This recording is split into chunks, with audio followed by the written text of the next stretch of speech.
Welcome to the FUMS Now podcast show, where you'll gain information, inspiration, and motivation for living your best life with multiple sclerosis. Find us online at FUMSnow.com. I'm your host, Kathy Reagan Young. Artist and multiple sclerosis advocate Lydia Emily Archibald was born in Chicago. She had a globe-trotting childhood infused with her family's values of activism. This foundation informed her worldview, and her art trumpets her call to the world for social justice and equality. A prolific and dynamic international artist, Lydia Emily's work has been featured at gallery shows in Milan, Berlin, Los Angeles, New York, Miami, Washington, D.C., and San Francisco. Her portrait of Julian Assange was featured in the documentary We Sell Secrets, the story of WikiLeaks. Gucci commissioned a mural honoring sex trafficking victim Jessica on a wall in LA's Skid Row. Lydia Emily battled cancer in 2010, only to be diagnosed with multiple sclerosis in 2012.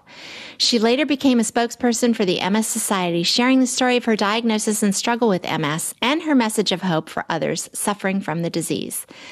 Lydia Emily also shares this message in her art, creating 4 bright, inspiring murals in Los Angeles, Houston, Portland, and Louisville.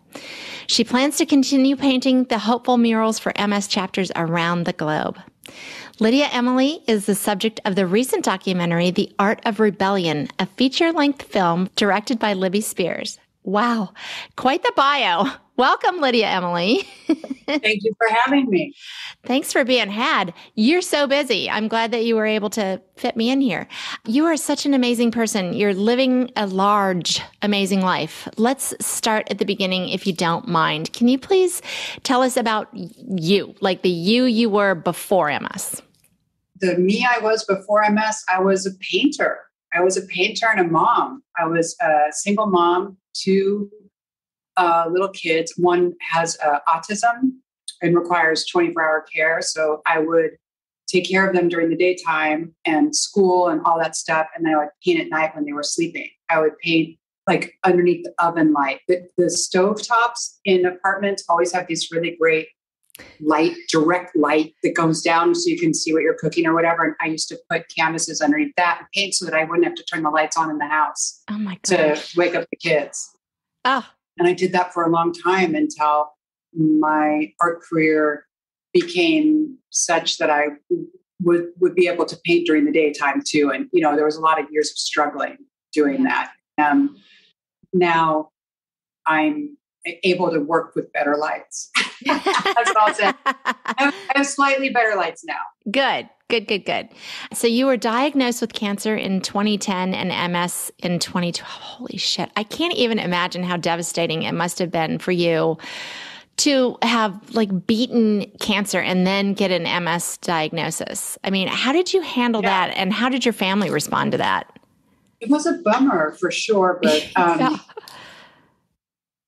don't think that we knew how hard it was going to be. Because when I was diagnosed, I was not doing well. I have trigeminal neuralgia. I don't know if you can tell. I keep flipping my hair. And trigeminal neuralgia is amazing with MS because you can really tap your face and it doesn't hurt at all. But a single hair touching you feels like scalpels. So I constantly moving my hair. Crazy. My mom was there in the hospital when I was diagnosed, and she was definitely more upset than I had seen her in a while. And I was like, well, I guess I have to find out what this is. And I didn't have any idea. And the cancer seemed so much more immediate.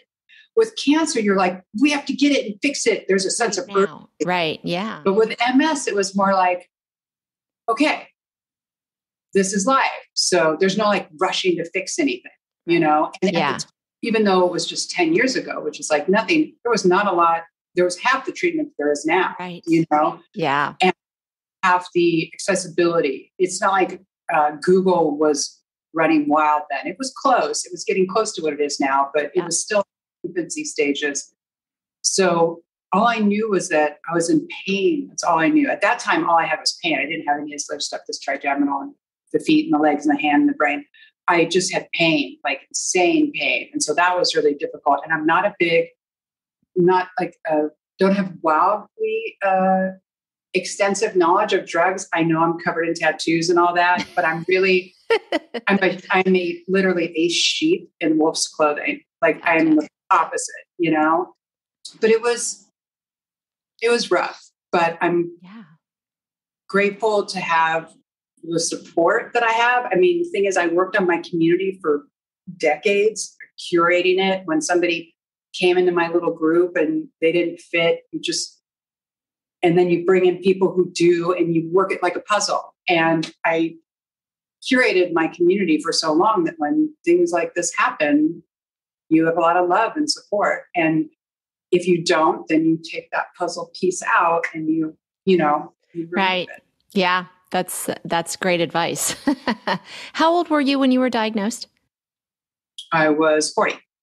Okay. I remember I was happy birthday. I was like, happy 40. I was like, wow, they were not kidding. 40 is over the hill. Wow, this is hard. Like, the minute I turned 40, everything was so hard. But then it turned out MS. So I was like, oh, so being 40 isn't so bad. It's just that I have MS. So you're 40. Yeah. Your 40 sucked, but not everybody's does. Yeah. Some people say, if you see Demi Moore, her 40 is awesome. Mm-hmm. Yeah. Like, yes. Good gravy. I know. I'm so amazed by anyone that can do art because a stick man is hard for me, no joke. And my mom actually had some really artistic ability that she did not do much with, but later in life, she did paint a few pictures that I just cherish. And I look at them and I think, how could that should be in my DNA. Why is that? But it didn't eke into my abilities at all. But my parents aren't creatives, not at all. And I have a biological sister, and the biological sister and I are both full-time painters. That's what we do for a living. Wow. And both of my parents were, my dad's a chemist guy. And like, they're both the biological makeup doesn't matter. Yeah. Doesn't, right. Either you get it and you're obsessed with it or you're not. And be grateful that you're not, because it's not a glamorous life all the time. Like it takes years and years of begging people to just look and hope that they see that you have some kind of vision. Mm-hmm. And I can't tell you how many amazing artists there are out there that will never be looked at twice. It's just, that's true. I'd say be a doctor, be a lawyer, work at McDonald's, do whatever you want to do where you're guaranteed like some kind of paycheck. You know what I mean? Yes.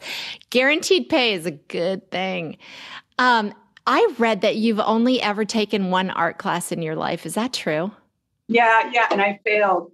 What? Yeah. Mr. Art, he was my teacher in the 10th grade or the 11th grade. And he was like, you have no structure and you're not very obedient and you don't follow the rules of blah, blah, blah. And he failed me. And I was like, I'm not going to do that. I'm just not going to do that more. So I wish I had more confidence in myself, or maybe more drive to go to like art school. It all would have happened a lot faster. I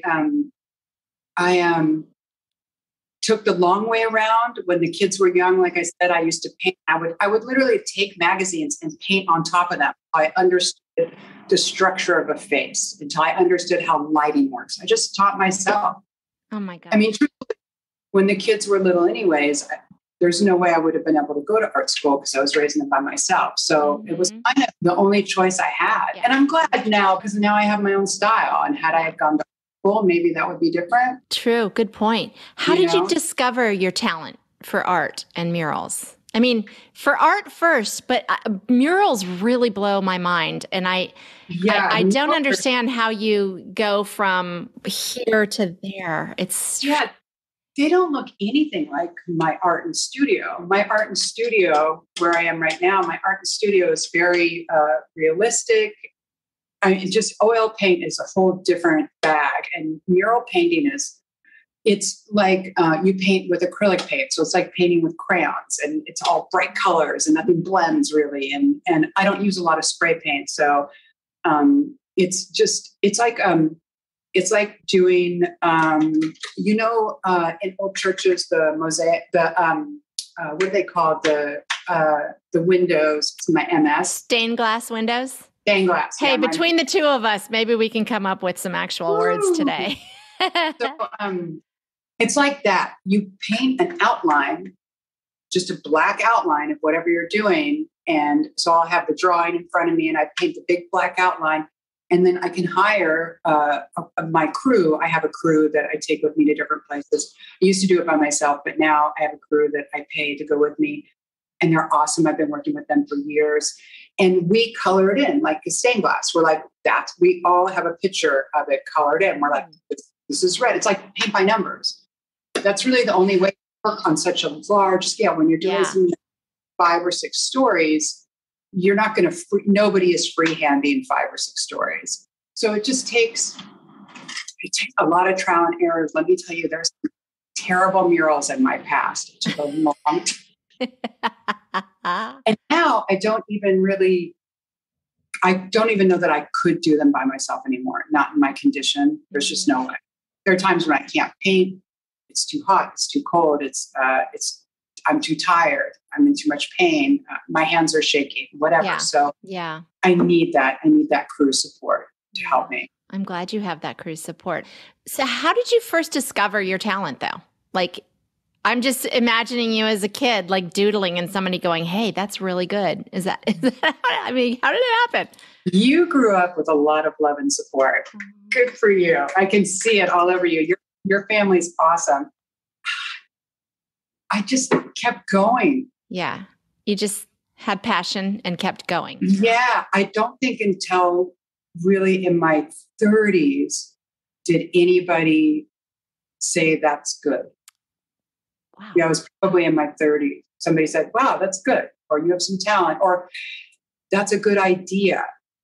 I went through a lot of, so the art world, people tend to like women who are naked and flowers. And, there's all these pieces of art. It's always naked girls and flowers. I call that tits and flowers. That's what I call it. And accurate description.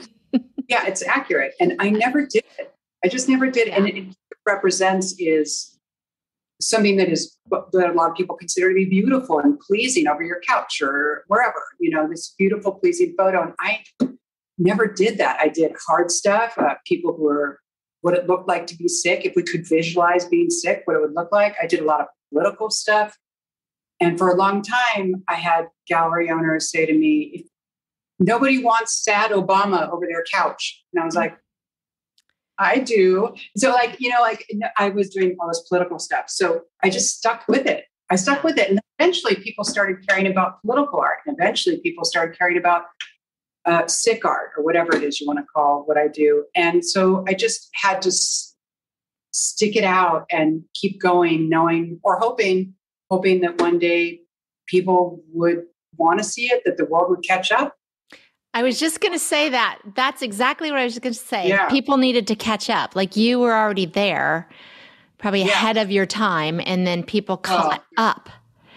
I love that. I was so lucky because most people don't get the art until hundreds of years after they're gone. So the fact that like a very small pool of people on the whole of the planet of a whole, that a very small pool of people get what I'm doing now, I'm beyond myself grateful. I'm grateful to them as well. And I'm grateful that there's a platform that I got to find out about you and see your art. It is just stunningly fantastic. I love every bit of it. And I love now that I know the artist. But something just struck me when you were saying you recognized that I was well loved and, with the comment about what kid and, did a kid say all of that. What strikes me is I think what you're saying is that wasn't the way you were raised. Nobody told you that your art was good or worthy until in your 30s, but you kept going. Like you had this, whatever that was, whether it was a belief in yourself, although you have said that, you lacked self-confidence in things. There was something though that kept you going. You understood, I guess, to your core that this mattered and that this was good and this could make a difference. I don't know. I don't want to put words in your mouth, but what I'm getting from you is you weren't getting supported, but you supported you and you kept fucking going anyway. Yeah. I mean, that's amazing. You have to be your own advocate. I mean, a lot of people tried to convince me to work for vodka and sell vodka bottles, design vodka bottles, or there are so many jobs I turned down that would have fed my kids for a couple of years and stuff like, you know what I mean? But yeah, I just had this vision of, I didn't ever want to be compromised. I didn't ever want, who was going to believe in me that what I'm saying, that I believe in my, whatever it is I'm talking about at the time, political views or sex trafficking or sick art or what, who's going to believe that if I have this history of designing compromise. Yeah. Yeah. Like I would rather be hungrier and be reliable.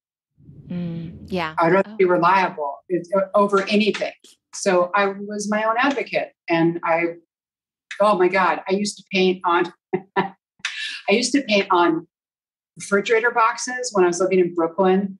I was working at a cafe in the late 90s. I was working in a cafe in Brooklyn, and I couldn't afford canvas. So I would go to the appliance shop and be like, can I have the old boxes? They would put them out back. They're like, we don't see it. I'd steal them, these old boxes, and I would paint on them so I could learn how to paint larger instead of just having these small things. Brilliant. And so that's just yeah.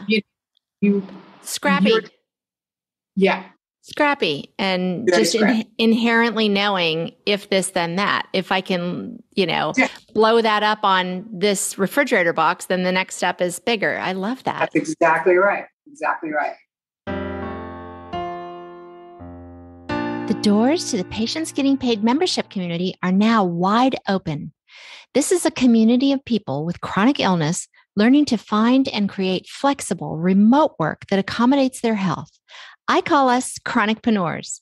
There are trainings, coaching calls, networking opportunities, co-workings, and a ton of resources. Want to take better care of yourself and still generate an income? Join us at patientsgettingpaid.com.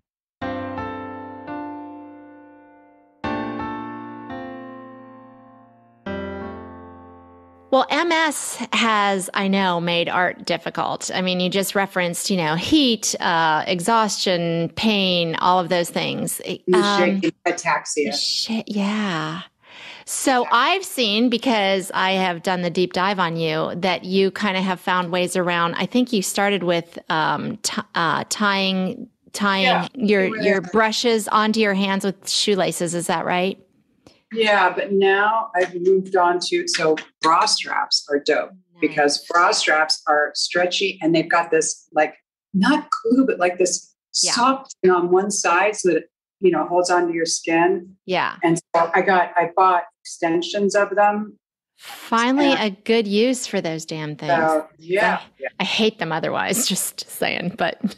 And so that way, part of the MS is not just that, the brush doesn't have to be heavy. It's just that constant gripping, holding it in holding place. On to something, yeah. And you'll start to shake there. So this holds it into place, which is great. And then I have so many sweet people online who follow my story and send me cool stuff. So I have like all these things that people 3D print make me. And you hold that on your finger. And then you slide brushes in there. Oh, cool. So, I have lots of cool social media friends. Tools, yes. Yeah, I don't know all of them in real life, but they send me all sorts of neat things. I love your social media, too. I mean, I just love to follow you. And thank you. I love everything that you post, and I love getting, peeks into your world, into your art and everything. Friends on Facebook? Keep it coming. Or did we I think so. I think it was Facebook. I spend more time on Facebook than Instagram, so probably. I need to be on Instagram more, but whatever. Nobody needs to do anything. You're fine. Okay, thank you. Mea culpa. So I'm just struck by your it's obviously art to your core, because kind of no matter what you've come up against, you have found paths around or through, and you just keep doing it. It's very inspirational, and it's very punk rock. It's very punk rock. You're right. Try and stop me. Super Sid Vicious of you. So I love that you were raised with activist parents and that you have incorporated that into your life and your art. You formed the Karma Underground. That's a group that raises money for other charities and has been especially focused on educating girls in rural Tibet. And by the way, I will put links to that and links to everything in the show notes. But Thank you. You've used your art to bring attention to international political and social issues like sex trafficking and the displacement of people. How do you decide on what issues you want to highlight with your art? Like, do people commission you, bring their ideas, or is it your ideas or a combination of the two? How does it work? Okay. Yeah, both. So the Tibetan thing I wanted to do, and that one charity is actually done now. And we helped build a school in Tibet. So yeah, that was dope. We're really lucky to be involved in that on any level. Then there's a sex trafficking one. That's when Gucci commissioned me for their charity, Chime for Change. There are some people who come to me with charities, but like I said, you always have to be accountable. So you have to research the charity to find out where the money goes. You can't, like, you don't want to be paired with anybody that you can't stand by, Yep. when the shit comes down. Right. And it always does, it's got to ride or die. Yeah. You know what I mean? So, yeah. And then there are ones that I care about. So, and there are ones that there's some things that I get associated with that I don't go for their cause, but I go for their right. So I did some congressional advising to a libertarian candidate when I was living in Texas. Now, I'm not a libertarian, but I believed in what he was trying to learn and what he was trying to do. And I could advise him on how to, I can't get into too many details, but I was able to advise him on what he was going for. He, wanted to know things. And I was like, he needed what was in my toolbox. Mm-hmm. And I was like, here's my toolbox. And so there are certain people who I work with where people are like, wow, you worked with a libertarian or you work with this. And I'm like, well, I vetted them and I researched it and I believe in their right to run or do whatever they want. I think that's what was so hard about the last 4 years before this presidency was how polarizing people got. I have friends who are Catholic and who are Jewish and who are Muslims. I have Republican friends. I have liberals. I have, whatever, libertarian. Yeah. And we're all in my own paint group. Mm-hmm. I have those differences. And we all were like, okay, we just have to, it was just like with my disease or anything else. You just got to get around it so that you can keep living and so that we can support each other. We don't have to all sleep in the same sheets. Right. To support each other, Right. So you recognize the basic humanity. It came down to we're all humans. We have different perspectives, perhaps, but that doesn't mean we have to hate each other. Exactly. And so that's what I mean about charities. Some of them I pick and some of them have asked me and some of them I accept and people are shocked. And some of them I don't accept and people are shocked. And I'm like, well, you should do a little more research. Just because we look like we're wearing the same suit doesn't mean that we have the same values, Yeah. So I'm very careful about who I work with. I got that. That's smart. Well, okay. I read several places that your portraits are always painted on the Sunday New York Times sealed to canvas. What the hell does that mean? I read that probably 5 places and I reread it and I go, I don't get, what does that mean? I actually just stopped doing that. I did that for years and years. So what I did was I took the Sunday New York Times and cut it up until it was just text. And then I covered the background of the canvas with it.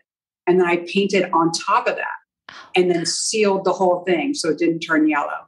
The reason why I did that is when I was growing up, my parents believed that the New York Times was the Bible. They were like, anything it said. So as I got older, I was like, it's not even that the New York Times isn't always right. It's just that they hired different journalists and maybe the story changes. And it was a commentary on the news in general, not just the New York Times, on any news. Mm-hmm. It just wasn't so just like some people grew up and they question the Bible. I grew up and I question the news. Yeah. I was just Perfect. Yeah. I was like, and it could be, this was all before apps and cable stations like that. So Yeah. it could be Fox, it could be CNN, it could be NBC, it could be Al Jazeera, it could be anything. But it was just a matter of questioning what was being brought to me. And so the backgrounds were supposed to look just like static, just words. When you cut them all up and you put them together.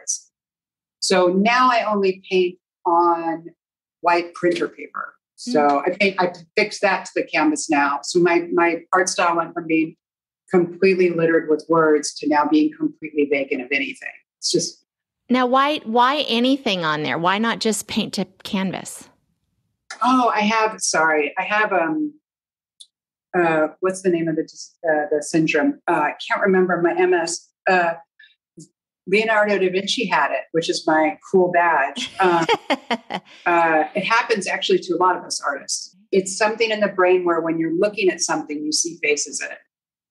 Oh. So if I'm looking at sand, I'll see thousands of faces. You just see the way the shade works, the way things drop, curve, and it makes faces. People see it, artists see it in cement, anything that's texture. You can see it in cement, you can see it in the wall, in wood, in stones. I can see 1,000 of them around the room right now. So I can't remember the name of the condition. You have to Google it. Oh, I will. That's so interesting to me. I've never heard of this. Leonardo da Vinci was actually the first person to put a name on it and to be like, anybody else seen this? And it turns out a ton of us artists have it. And maybe if you want to get into science and chemistry, maybe that's the reason why we're artists, because we're seeing stuff all the time. Yeah. You know? Right. And you don't see like colors. You just see the depth of shading. I'm not like hallucinating, but so working on a canvas, blank canvas for me is really difficult because it's just a series of divots. I don't know if you've ever seen a canvas. Yes, I know exactly what you're talking about. Yeah. Yeah. That's too much. It makes me crazy. It makes me crazy. So I did the murals for a while. Now I'm doing white paper.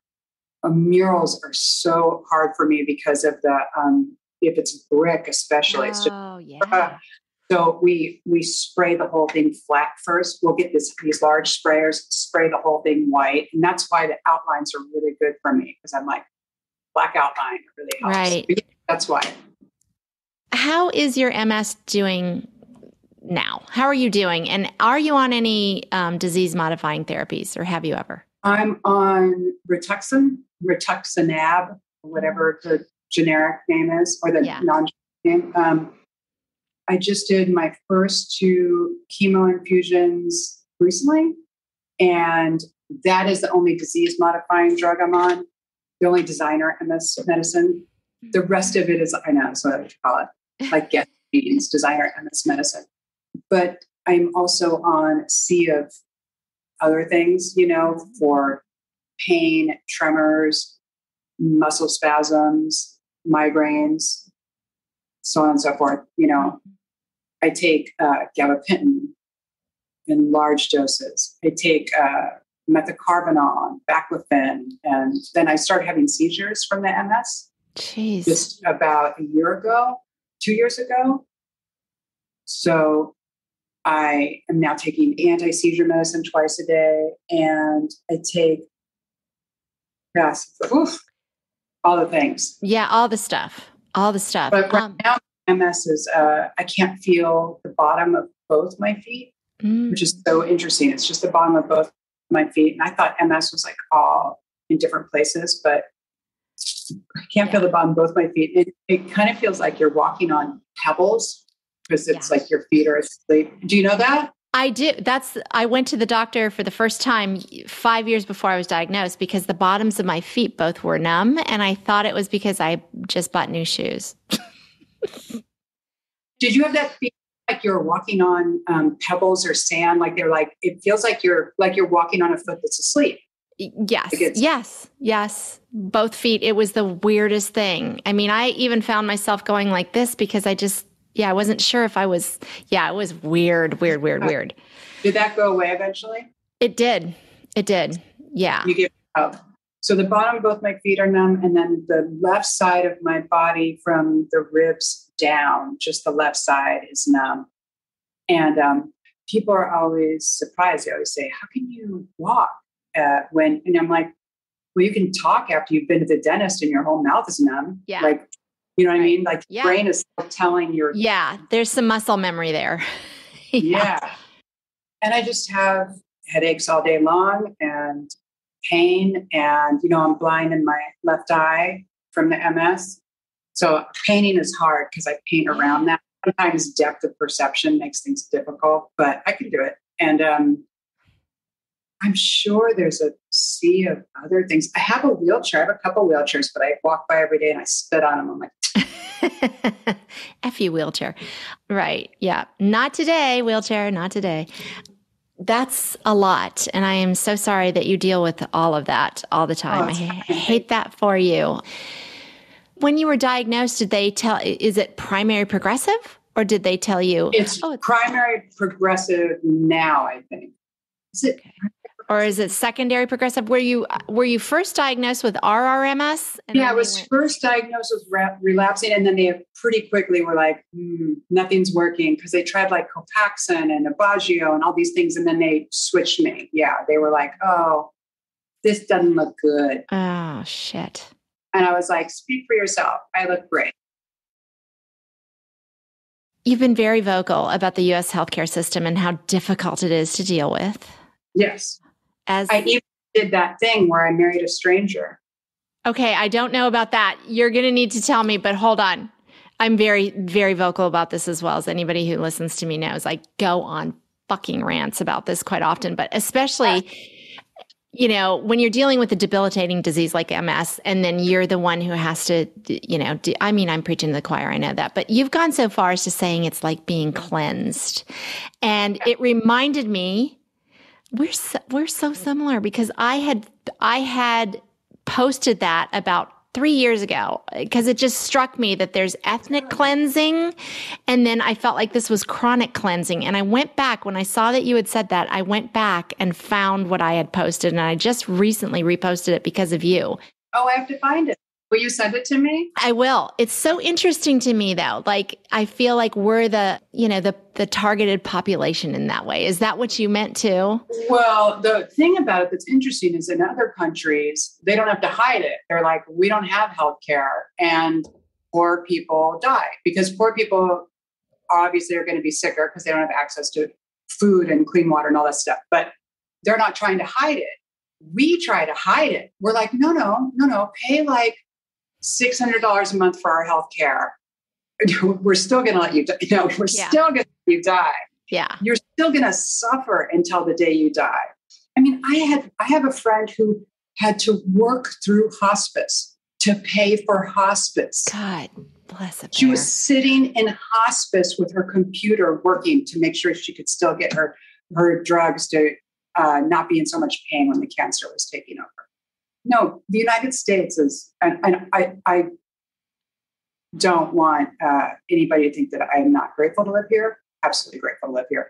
And part of living here and being grateful for it is that I can call it out when it's bullshit. Speak to it. Yeah. That's part of what it is. And if I'm not taking advantage of that, I'm not really taking advantage of all that this country has to offer. That's right. Right. And I think it's the height of patriotism to call out the bullshit. Because we want it to, it angers me to no end when I'll post something and someone will come back and say, well, then move somewhere else. And I go, I don't want to move someplace else. I want to make it better here. I mean, why do I need to move someplace else? Don't you want it to be better? I think that it's such an easy, it's like shooting fish in a barrel. It's such an easy comeback. Yeah. Well, then move. And you just ignore that person. I wouldn't even engage. Yeah. Don't even. It's like, do you engage with toddlers on this subject? No. Right. So it's rubbish. It is exactly like cleansing. It's exactly, it's not like cleansing, it's cleansing. So I did a study, my own little personal study recently. Well, not recently. It was like 6 years ago now. I said, I'm going to prove how hard it is to get healthcare, good healthcare, and good health insurance in this country. So I went online and I said, here's my story. I posted all this stuff of trying to get healthcare I think I was in a particularly tough state to get healthcare then too. I think it was in Texas. I'm in Los Angeles now. I've lived all over the country. And so I was showing a single parent, sick, trying to get healthcare and how difficult it was. And I said, here was all my fails. So here's what I'm asking. Marry me. if you have good health insurance and you just want to do charity, but you're too busy working to like go work in a soup kitchen, marry me for 2 years. There'll be no booty. Just to be clear. Yeah. You can have all the free artwork you want. And I want to show the difference between the healthcare that I was getting and the healthcare that would be available to me if I was in a certain digit. And I did it, and I married this guy. I got offers from all over. I got offers from out of the country. We were like, the kids and I put all the offers down on the ground, and we were like, should we move to Scotland? Because somebody's asking us to marry them. Where it looks good. Let's go. And but we ended up picking a guy in California. That's how we ended up back here in California, which is like, so we stayed. And I married him for 2 years. He was as polite as could be. We had the best health care. Oh my God. How wonderful and horrible all at the same time. Right. Well, so then here's the catch is that not only did I get the best health care, but my kids did too. And then I started keeping track of what the co-pays were, even at the highest tier with the best health insurance there is, and then still what they'd cover and wouldn't cover, and how much of that they'd cover. So what the best health care cost you and what it costs you out of pocket. And it was just, and then at the end of the 2 years, I said, it's time for divorce. And he was like, oh, my girlfriend and I will be sad to see you go. And then we got a divorce, no fault divorce, no problems. It just parted ways. I've never even seen him again. Oh, I love this story. Yeah, it was so interesting. Wow. My mind is just racing right now. I mean, where have you shared that? All over the place? It's in the movie. It's in the movie, yeah. Okay. It was many years ago, but it was it's a little bit of it is in the movie. I think I was right in the middle of it when the movie, I can't remember. Anyways, a little bit of it in the movie. I just feel like the powers that be in DC need to find you and showcase that story. That's phenomenal. I mean, like I said, it's wonderful and horrible all at the same time. And speaking of which, sorry, what a transition. You have spoken very honestly and clearly about having a suicide plan if things get bad. Well, I said bad, if they get worse. Do you mind sharing what your criteria is for that and how your family and friends responded to that? Okay, so here's the thing about MS, which is something I'm talking about in this book. I just wrote a book. I wrote a book during COVID. In your downtime. Gotcha. Shit, I feel like such a slug talking to you, but okay, go ahead. Keep on. What else? The hell else have you done? You have your own podcast. Shit, that'll be next. You'll be doing that next. I'm confident. No podcast. Here's the thing about multiple sclerosis that I wrote about in this book I just wrote, which we were just talking about, that there's a mortality rate. And that's the thing is that nobody ever talks about it. Nobody ever talks about the amount of people who pass from multiple sclerosis. And it's one of those big things. People are like, well, it's not like people die from it.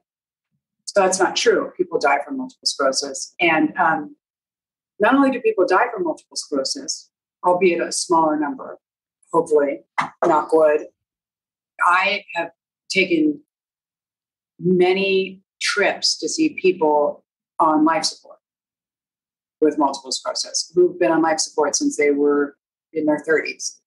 And so those people are not, I visited one lady who was on life support and was getting cancer treatment on life support. She was on life support for multiple sclerosis and they were treating her for a cancer, which is totally the family's prerogative. And I've got nothing to say about their decisions. What I do have to say is she will not be counted as somebody who died from MS. All these people who are on life support will die of something else. And they will say they died of cancer and MS or cancer, because that was what will be on the death report, right? And the certificate. So it is important to me. I'm not trying to scare people. I'm not like, everybody's going to die. I'm not doing any of that. But those people need to be counted for science, if anything. Like, we could even just take the names off of it and look at the numbers, and maybe that will bring more aid into the fold for research and so on and so forth. So when I started doing that, when I started going around and seeing these people, meeting their loved ones, and looking at the numbers, I was like, well, this is rubbish. And I want to address it. I didn't know how, but I addressed it a little bit in the book. And B, I want to be ready.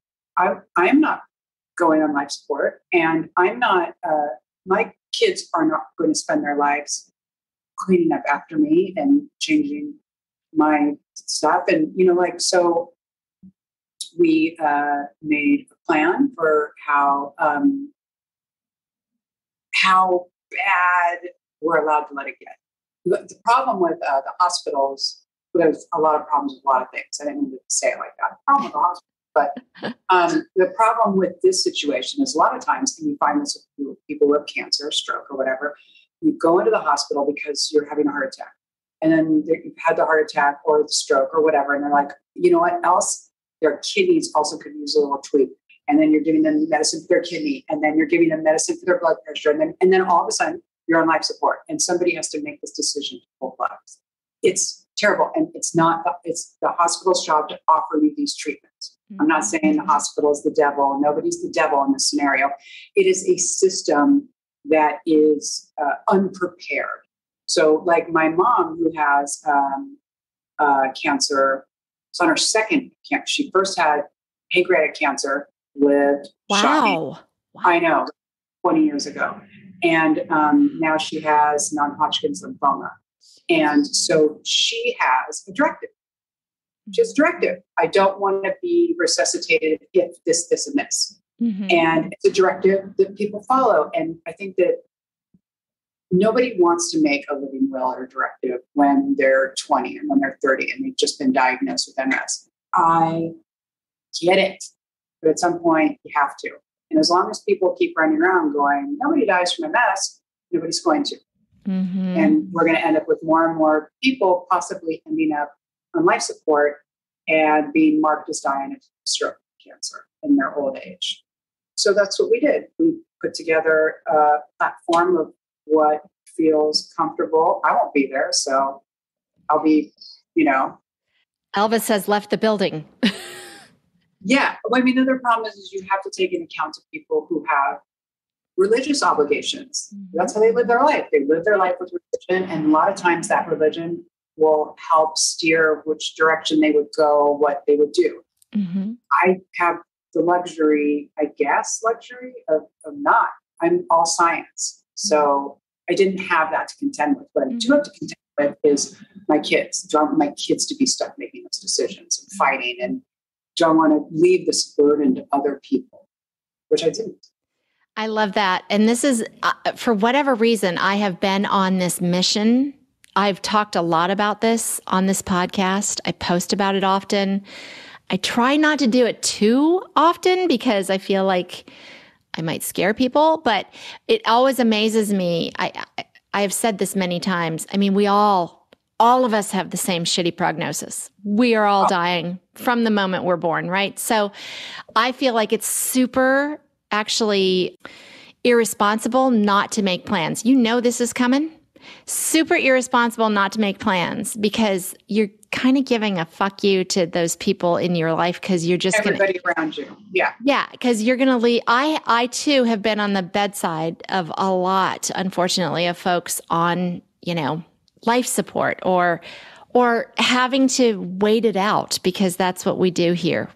Like I would give if my dog was in that pain, I could give my dog a shot. My brother, however, just 2 months ago, I sat on his bedside for, the 2 weeks while he got weaker and weaker and had more and more pain because that's what we do. That's such bullshit. Thank you. But I'm on a mission to, it sounds like you as well, be responsible to my kids, number one, and anybody else that, will be left to zhuzh it at the end. And make good decisions and make them now. And I'm struck by, first of all, as I said, we all have the same shitty prognosis. We know what's happening. Do it. But how much worse? Like do it when you're feeling good. Do it before you have any, because can you imagine? I always think of like being married to someone and they get a diagnosis and then you're like, well, let's talk about it now. How awful. Like, You can just have it done hate to bring it up, honey, but now we better. So why not just do it? Yeah, but people are flawed. I'm flawed. Yeah. People are flawed. We're messy. We're afraid. Yeah. We're all these things. So I'm desperately trying to come at it in a guiding, calm, like, this isn't so scary. We just take one step at a time. You're just making pasta. Just start by boiling the water. Just start with that. Nobody freak out. Yeah. That's all we're going to do at this point. That's so good. And that's the right way to attract. Let people know that we do die from MS. Yeah. We do. Not all of us, but we do. And it's a possibility. And I feel like taking that rug out, I hope that some people might be more proactive. They might be like, oh, wait, it's not a big possibility, but it's possible. All right. Yeah. Well, then, maybe I'll start to put things in order. Well, and, the whole point too is if it's not MS, it's going to be something. So, right? It's going to be something. We're relatively certain we're not going to be immortal. So I am selfishly hoping that bringing awareness to that will bring more money to it. You get enough of people. The thing is that it's the matchstick theory, right? You got one match with its head on fire and, you just blow it out. You get a whole matchbook and you might set off the alarm. Yeah. Yeah. Love it. I always tell people too that talking about it isn't going to hasten it. That does feel like what some people think. And I think it's completely subconscious. Like, I don't think they would say those words. Like, if I talk about it, it's going to happen sooner. But I do think that might be somewhere down in that psyche. Maybe. But anyway, okay, enough of that. So there was this documentary done about you and released last month called The Art of Rebellion. Can you talk a little bit about that? And how did that come about and how long did it take to complete and where and when can we see it? Because I messaged you and I was like, where do I see it? And you said, oh, hold on. Yeah. Well, here, the thing about it is that I'm not allowed to know a lot about where it's going before it goes. And I wasn't allowed to be a part of editing or producing or knowing anything with film festivals, because I think they said that blurs the line of documentary. Like if the subject matter has any part in producing or doing anything, then it's not a documentary. It's a film. Like I made a film about. Gotcha. Yeah. So it's interesting. So that is interesting. She filmed me for 11 years. Oh my gosh. Wow. Yeah, when I went and saw it recently, I'd never seen it. I went and saw it and I was like, oh my God, I used to be on Lyrica. I was so big. And I was like, look at how great my boobs look. They're huge. It's like huge and filled with water and just like, I was like, I have no wrinkles. I'm just look awesome. Right. Nice and smooth. Yeah. And then when I was on other things that made me almost anorexic and then in different parts of my life. And it was, I think it's awesome. I'm biased, obviously. It's like a photo album for my kids. So I'm like, wow, they were so different. But it's just my face for like an hour, 20 minutes. How did she find you? How did that come about? On the Gucci mural, when I was doing the mural trafficking. Yeah. She's a great director. She did a great job. And there were times where she'd go away for 2 years. And I was like, I guess the movie's just not happening. But I was doing my murals and I was working. And I was like, oh, I guess that didn't happen. And then she'd come back, film some more. Wow. And then she'd go away for another year. And then she'd come back. And she worked on it for so long. And actually the director suffers from chronic Lyme, which, prevents just like MS. So yeah, it does. Always sick. And I don't know how she did it. I really don't know how she did it. So it was really two badass women working on this film. I know, but she doesn't ever ask for any attention. I'm like, you need to get on that. But she, so it just debuted in Santa Barbara. And then we were in Cleveland. Now it's in New Zealand, the New Zealand Film Festival. And then it will go to streaming. I just don't know what format streaming, I don't know when or how. Well, I know you will share that on your socials and I will be watching it and I will share it on my socials. The one kind of quirky, weird question I'd have for that is, and I don't expect you to know the answer to this, but if you wouldn't mind checking with her, I have an independent theater here. And I would be all about championing to get it here and like blow it up and promote. If that's a possibility, I would love did you say something about that? I think were you, my MS memory just. Well, me too, sister. So between the two of us, I don't know, but. You remember, text me about that or email me about that. I will. Because that would be really awesome. And then I could come. We could hang out. Yes. I would love that. I would love that. Go kick down some doors. Let's do it. We could do some punk music or something.